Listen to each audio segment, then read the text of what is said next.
श्रोता दर्शक लोग के 2010 के होली में सनी कुमार हैसनिया के तरफ से चरण स्पर्श बाए भैया।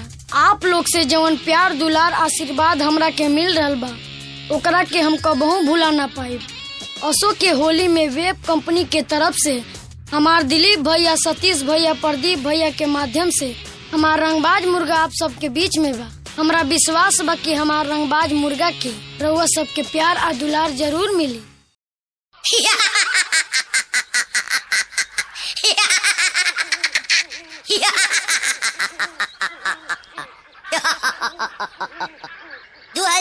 के फागुन में ये मुर्गा के आवाज सुन के 50-50 कोस दूर से भौजाई लोग, साली लोग घर में लुका जाता कि कहीं सनिया के मुर्गा न दिया जाए।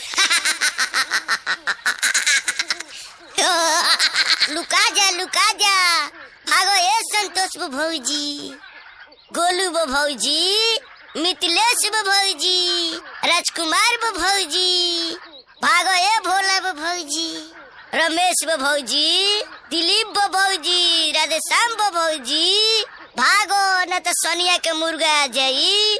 अपन दुआरी बंद कर लो। भागो ये गुडू भौजी, चुनू भौजी।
शांत हो जाइए, शांत हो जाइए। अब आपके बीच इस चोली विधानसभा के सबसे खत्म और घटिया उम्मीदवार पेटीकोट बाबा आ चुके हैं। आप लोग शांति पूर्वक इनके घटिया और गिरे हुए विचारों को सुने। हमें पूरा यकीन है कि इनके घटिया और गिरे हुए विचारों को सुनकर आप लोगों को बेहद शर्मिंदगी महसूस होगी।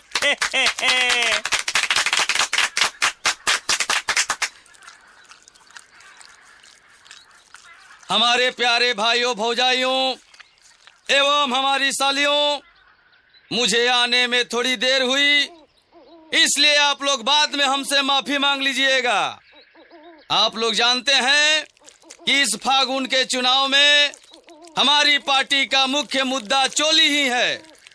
इस चोली विधानसभा में चोली की एक से एक समस्याएं उत्पन्न हो रही हैं।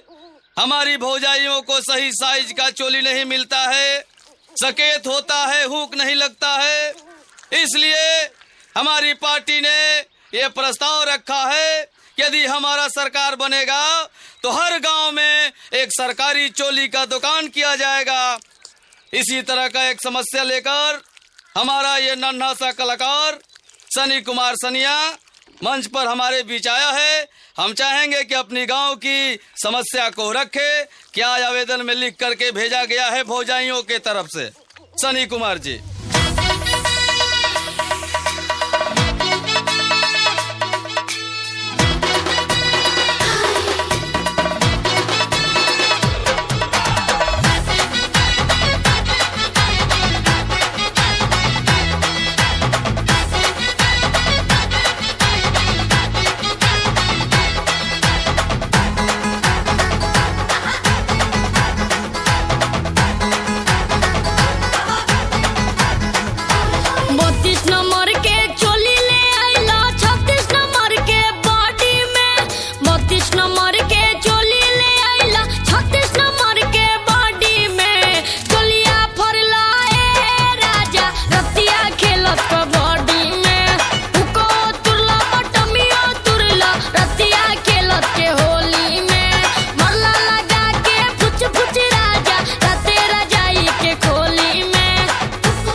बनौला से तोहरा लागल बा बहुते घाटा हो। ई रही तो होली में अगिला फेलो होई तोहर साटा हो। जैसन का सैया तू नस कर दिहला पहले पहले स्टार्टिंग में। जैसन का सैया तू नस कर दिहला पहले पहले स्टार्टिंग में। चोलिया फरलाए राजा रतिया खेलत कबड्डी में।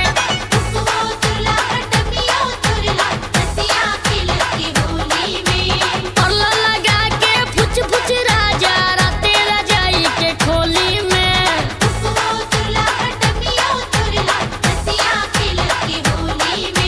32 नंबर के चोली ले आइला 36 नंबर के बॉडी में। 32 नंबर के चोली ले आइला 36 नंबर के बॉडी में। चोलिया फरलाए राजा रतिया खेलत कबड्डी में। उको तुरला बटमिया तुरला रतिया खेलत के होली में। मल्ला लगा के फुच फुच राजा राते रजाई के खोली में।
तिसिया के तेल चौरैया के भाजी आ होलिया में हुड़का बम बम। फागुन में जस जस सरसों फुलाई आ सालिन के तस तस देह चिका। हो सकता छीटा पोड़ो कहीं कहीं गाली के आ छेड़छाड़ करिए जीजा ढेर जदी। रोहर में जाए खाती थामी जे बैना आ खेत वाला धोरी तो क दी। लइका में लइका आ लइकी में लइकी डलिहे पसंद से नया कानून पास होके आइल बा संसद। फागुन में बंडन के फिचकारी रही खाड़ा बोल दी दूध बचा दी। चामे गाई चामे बाजी चामे नाच दिखाई आ चामे के असली मजा आई जब चाम से चाम। जिया जिया कवि जी चलो भोली होके द होली।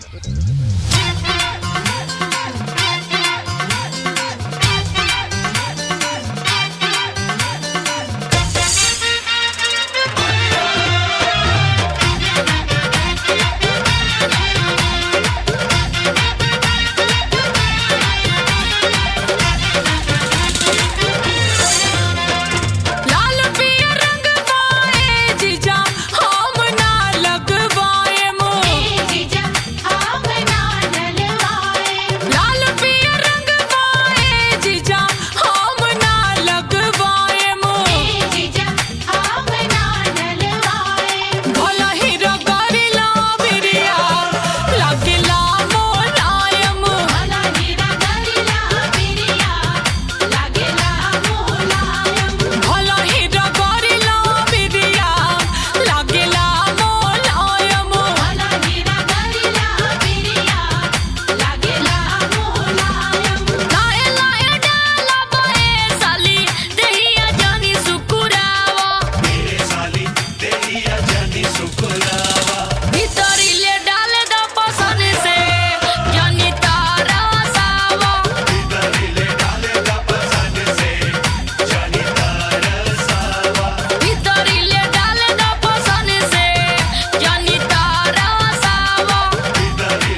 न गइल का।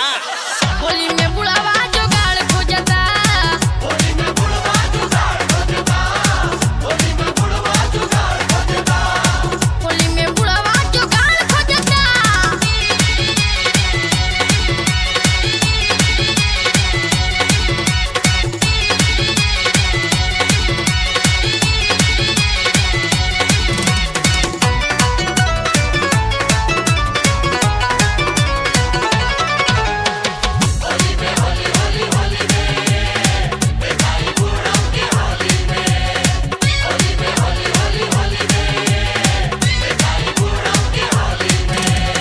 छका के फेरा में कटल रहेला, जजे खाओ करे में सटल रहेला,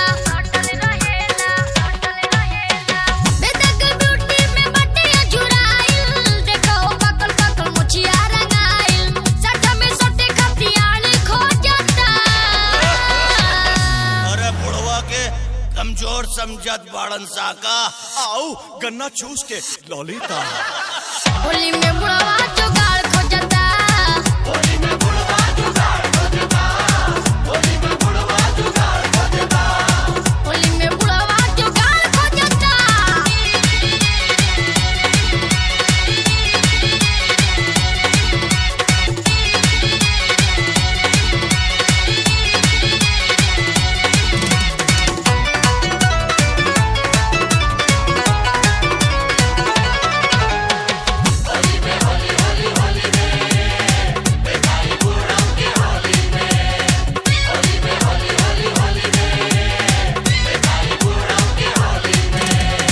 घूमता गली गली धके करी हाई, शॉपिंग करावेला संगे ले जाई,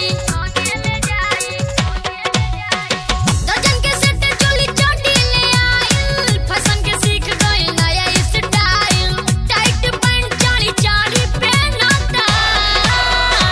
अरे बाबा तनी हमरो के शेयर कर ली। होली में बुढ़ावा जुगाड़ खोजता, होली में बुढ़वा जुगाड़ खोजता, होली में बुढ़वा जुगाड़ खोजता, होली में बुढ़ावा जुगाड़ खोजता।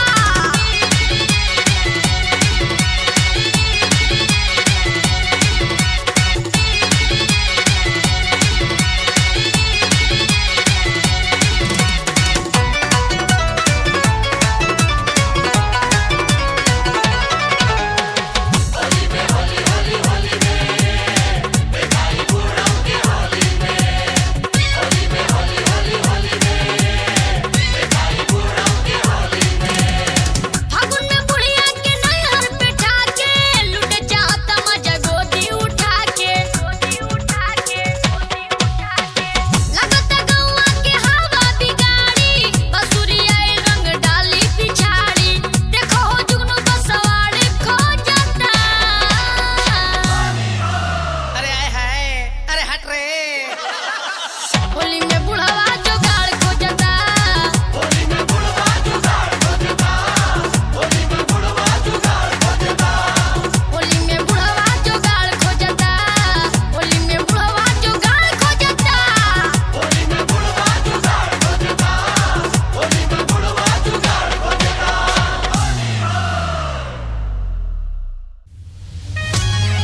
स्वागत बारहुआ सबके हमरा वेब चैनल के सवेरे बयाने फजीरे भोर हरिया कार्यक्रम में।